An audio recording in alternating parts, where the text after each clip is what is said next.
నమస్కారం. లక్ష్మీ పంచాంగం ఛానల్‌కు స్వాగతం. శ్రీమాత్రే నమః. అందరికీ శుభోదయం. ఈరోజు మనందరికీ అంతా మంచే జరగాలని కోరుకుంటూ, ఈరోజు పంచాంగం దినఫలాలు శుభకార్యాలు చేసుకోవచ్చా? ఇంకా ఈరోజు పండుగ ప్రత్యేకత తెలుసుకుందాం. మంచి మాట. సాధన లేకుండా విజయాన్ని ఆశించడం ఎడారిలో మంచినీళ్ల కోసం వెతకటం వంటిది. ఈరోజు పంచాంగం చూద్దాం. శ్రీ క్రోధినామ సంవత్సరం ఉత్తరాయణం శిశిర ఋతువు, ఫాల్గుణ మాసం కృష్ణపక్షం, 2025 మార్చి 25 మంగళవారం. సూర్యోదయం ఉదయం 6:19 సూర్యాస్తమయం సాయంత్రం 6:24 చంద్రోదయం తెల్లవారుజామున 3:04 చంద్రాస్తమయం మధ్యాహ్నం 2:28 ఈ వీడియో నచ్చితే లైక్ చేయండి. మన వాళ్ళందరికీ ఉపయోగపడవచ్చు, షేర్ చేయండి.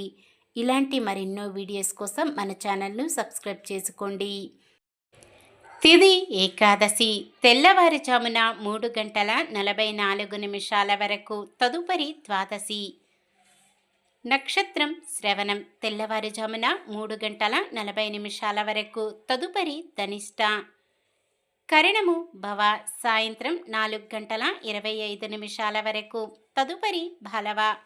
తెల్లవారుజామున 3:44 వరకు, తదుపరి కౌలవ. యోగము శివము, మధ్యాహ్నం 2:41 వరకు, తదుపరి సిద్ధము. అశుభ సమయాలు: రాహుకాలం మధ్యాహ్నం 3:23 నుండి 4:53 వరకు. యమగండం ఉదయం 9:21 నుండి 10:51 వరకు. గుళిక కాలం మధ్యాహ్నం 12:22 నుండి 1:52 వరకు. దుర్ముహూర్తం ఉదయం 8:44 నుండి 9:33 వరకు. తిరిగి రాత్రి 11:10 నుండి 11:57 వరకు. వర్జ్యం ఉదయం 8:20 నుండి 9:53 వరకు. శుభ సమయాలు: బ్రహ్మముహూర్తం తెల్లవారుజామున 4:43 నుండి 5:31 వరకు. అమృత గడియలు సాయంత్రం 5:40 నుండి 7:14 వరకు. అభిజిత్ ముహూర్తం ఉదయం 11:58 నుండి 12:46 వరకు. మార్చి 25 మంగళవారం. ఈరోజు మంచిదేనా? ఈరోజు శుభకార్యాలు చేసుకోవచ్చా తెలుసుకుందాం.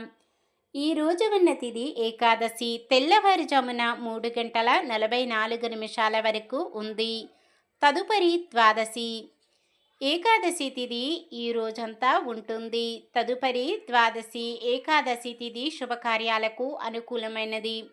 తదుపరి వచ్చే ద్వాదశి తిథి శుభకార్యాలకు అనుకూలమైనది కాదు. ధనిష్ట నక్షత్రం ద్వాదశి తిథి మంగళవారం కలయికతో త్రిపుష్కర యోగం ఏర్పడుతుంది. ఈ యోగ సమయంలో ఏ పని చేసినా మరలా 2 సార్లు చేయవలసి వస్తుందని నమ్మకం. ముఖ్యంగా ఈ సమయంలో లాభం చేకూర్చే పనులు చేయాలి. మంగళవారం రాత్రి అనగా బుధవారం తెల్లవారుజామున 3:49 నుండి బుధవారం ఉదయం 6:28 వరకు ఈ యోగ సమయం ఉంటుంది. వారం మంగళవారం చాలా రకాల శుభకార్యాలకు వాడరు. సాధారణమైన పనులు, మనం ప్రతిరోజు చేసుకునే పనులకు ఎటువంటి దోషాలు ఉండవు కాబట్టి యథావిధిగా చేసుకోవచ్చు. సూర్యుడు మీనరాశిలో, చంద్రుడు మకర రాశిలో ఉంటారు. చంద్రబలం మేషం, కర్కాటకం, సింహం, వృశ్చికం, మకరం, మీనం. మంగళవారం ఉత్తరం దిక్కున, వాయవ్యం దిక్కున ప్రయాణాలు చేయరాదు. ఈరోజు పండుగ ప్రత్యేకత: మన క్రోధినామ సంవత్సరంలో ఆఖరి ఏకాదశి పాపమోచని ఏకాదశి పురాణాల ప్రకారం శ్రీ మహావిష్ణువును ప్రసన్నం చేసుకోవడానికి, పాపాల నుంచి విముక్తి పొందడానికి పాపమోచని ఏకాదశి ఉపవాసం పాటిస్తారు. పాపమోచని ఏకాదశి ఉపవాసం పాటించడం ద్వారా ఆ వ్యక్తి మోక్షాన్ని పొందుతాడు. జీవితంలో ఆనందం, శ్రేయస్సు లభిస్తుంది. పాపమోచని ఏకాదశి రోజున ఉపవాసం ఉండి శుభ సమయంలో పూజ చేయడం ద్వారా కోరికలు నెరవేరుతాయి. నిన్న మేమడిగిన ప్రశ్నకు సమాధానం. ద్రోణాచార్యునికి ఏకలవ్యుడు ఇచ్చిన గురుదక్షిణం బొటని వేలు. ఈరోజు ప్రశ్న: ద్రోణాచార్యుని ప్రియ శిష్యుడు ఎవరు? ఏకలవ్యుడు, కౌరవులు, భీముడు, అర్జునుడు? సమాధానాన్ని కామెంట్లో తెలపండి.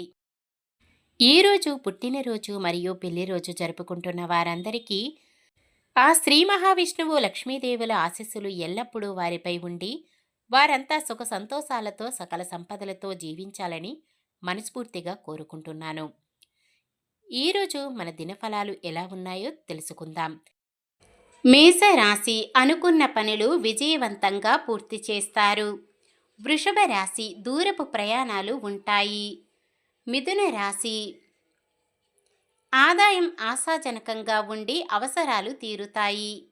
కర్కాటక రాశి నిరుద్యోగులకి అనుకోని ఉద్యోగ లాభం. సింహరాశి అనుకున్న ఆదాయం సమకూరి అవసరాలు తీరుతాయి. కన్య రాశి వ్యతిరేకలను కూడా అనుకూలంగా మార్చుకుంటారు. తులారాశి ముఖ్యమైన నిర్ణయాలు తీసుకుంటారు. వృశ్చిక రాశి ఒక సమాచారం నిరుద్యోగులను గందరగోళంలో పడేస్తుంది. ధనుస్సు రాశి గొడవల నుంచి బయటపడతారు. ఆలోచనలు అమలు చేస్తారు. మకర రాశి బంధువులతో ఆస్తి వివాదాలు కొంత సర్దుకుంటాయి. కుంభరాశి సోదరుల నుంచి ధన వస్తు లాభాలు కలుగుతాయి. మీనరాశి సన్నిహితులు, స్నేహితులతో విభేదాలు పరిష్కరించుకుంటారు. ఇది ఈ రోజుటి పంచాంగం. మన గ్రహస్థితి ఎలా ఉన్నా ఆ భగవంతుని దీవెనలతో మనమంతా చల్లగా ఉండాలని మనస్ఫూర్తిగా కోరుకుంటున్నాను. మన బలానికి దైవ బలం తోడైతే అద్భుతాలు జరుగుతాయి. ప్రతిరోజు మర్చిపోకుండా దైవనామస్మరణం చేయండి. జై శ్రీరామ్. ఈ వీడియో నచ్చితే లైక్ చేయండి. మన వాళ్ళందరికీ ఉపయోగపడవచ్చు. షేర్ చేయండి. మన ఛానల్ని ఎవరైనా కొత్తగా చూస్తున్నట్లయితే సబ్స్క్రైబ్ చేసుకొని పక్కనే ఉన్న బెల్ ఐకాన్ని క్లిక్ చేసి ఆల్ అనే ఆప్షన్ని సెలెక్ట్ చేయండి. ఇంకా ముగ్గురికి షేర్ చేయండి.